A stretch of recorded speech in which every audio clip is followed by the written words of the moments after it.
এক সুন্দরী মহিলা গিয়েছে স্বর্ণের দোকানে স্বর্ণ কেনার জন্য।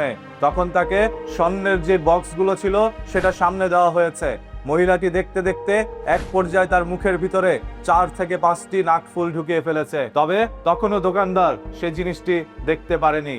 পরবর্তীতে যখন মহিলা আরো স্বর্ণ নেওয়ার চেষ্টা করছিল, দোকানদার সিসিটিভি ফুটেজের মাধ্যমে সেটা শনাক্ত করে ফেলে এবং এক পর্যায়ে সেই সুন্দরী মহিলাকে তারা ধরে। জিজ্ঞাসাবাদে মহিলাটি কোনো বিষয় স্বীকার করতে চাচ্ছিলেন না।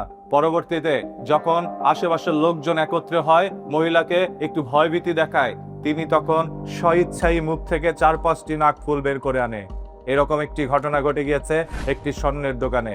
হ্যাঁ, আপনার স্বর্ণের দোকানের মধ্যে যদি কোনো মহিলা গিয়ে এই ধরনের কোনো কাজ করে, তাহলে অবশ্যই আইন শৃঙ্খলা বাহিনীর সহায়তা নেবেন।